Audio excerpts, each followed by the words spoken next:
மனிதர்களுடைய மனதிற்குள் ஒரு சில விஷயங்கள் எல்லாம் ஆழமாக பதிந்திருக்கும். போன வருடம் போட்ட சண்டை, போன மாதம் கணவர் திட்டிய வார்த்தை, 3 மாதங்களுக்கு முன்பு பிள்ளைகள் போட்ட சண்டை, உறவுகளால் ஏற்பட்ட வாக்குவாதம், இப்படி நடந்த சம்பவங்கள் எல்லாம் நம்முடைய நினைவுக்கு வருவது எப்போது? அப்படியே படுத்து தூங்கும்போது ஒவ்வொன்றாக நினைவுக்கு வரும். நம்ம அறியாமல் நாமே உணர்ச்சி வசப்பட்டு கொள்வோம். தூக்கத்தை இழந்து விடுவோம். இது ஒரு பக்கம் இருக்க, நம்மை அறியாமலேயே அடுத்தவர்களிடம் நாம் சண்டை போட்டு தகாத வார்த்தைகள் பேசி அடுத்தவர்கள் மனதை காயப்படுத்தி இருப்போம். 2 3 நாட்கள் கழித்து யோசித்து பார்க்கும்போது நாம் செய்தது தவறு என்று ஒரு குற்ற உணர்ச்சியோடு இருப்போம். நம்மால் அடுத்தவர்களுக்கு கஷ்டம் வந்துவிட்டதே என்ற ஒரு மன அழுத்தம் நம்மோடு இருக்கும். இப்படி பலதரப்பட்ட பிரச்சனைகள் ஒரு மனிதனுக்கு இருக்கும். எவ்வளவு பிரச்சனை இருந்தாலும் பகலில் வேலை செய்யும்போது அதெல்லாம் நம் நினைவுக்கு வராது.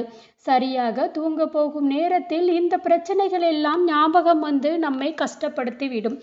இந்த பிரச்சனையிலிருந்து விடுபட வேண்டும், தேவையற்ற மன அழுத்தம் குறைய வேண்டும், நம்மில் இருக்கும் தேவையற்ற ஞாபகங்கள் எல்லாம் நம்மிடமிருந்து விலக வேண்டும் என்றால் என்ன செய்வது? இதற்காக ஒரு நம்பர் கொடுக்கப்பட்டுள்ளதுங்க. அந்த நம்பரை பிரியாணி இலையில எழுதி தலையணைக்கடியில் வைத்து தூங்கினால் எதிர்மறை எண்ணங்கள் எல்லாம் உங்களுக்கு வரவே வராதுங்க. மனது அமைதி பெறும் அப்படின்னு சொல்லப்படுது. பிரியாணி இலை இல்லை என்றால் உங்களுக்கு இடது கையில் இந்த நம்பரை எழுதி தூங்கி பாருங்கள். மனதில் நிம்மதி இருக்கும். அதுவும் வேண்டாம் என்றால் ஒரு வெள்ளை காகிதத்தில் இந்த நம்பரை எழுதி தலையணைக்கடியில் வைத்து தூங்குங்கள். குலதெய்வத்தை நினைத்து இந்த பரிகாரத்தை செய்தாலே எண்ண ஓட்டம் சீர்படும், மனது அமைதியாகும், நல்ல தூக்கம் கிடைக்கும். அது என்ன நம்பர் தெரிஞ்சுக்கலாமா? அதாவது 8 3 6 5 1 7 7 8. இது என்ன பண்ணும் அப்படின்னா, ரிமூவ் எமோஷ்னல் பிளாக்கேஜ் ஹீலிங் கோடு அப்படின்னு ஆங்கிலத்தில் இதை சொல்லுவாங்க.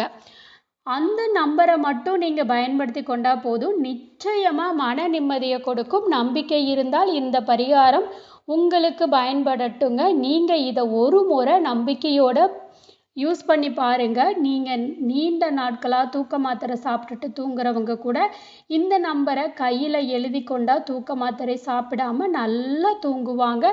ட்ரை பண்ணி பாருங்கள், நல்ல பலன்கள் கிடைக்கும். இந்த பதிவு உங்களுக்கு பயனுள்ளதாக இருந்துச்சுன்னா வீடியோவை லைக் பண்ணிக்கோங்க, சேனலை சப்ஸ்கிரைப் பண்ணிக்கோங்க. உங்கள் மனதில் இருக்கக்கூடிய எதிர்மறை எண்ணங்களை விரட்டி அடிக்கிறதுக்கு ஒரு பெஸ்ட்டான தீர்வு இதுன்னே சொல்லலாங்க.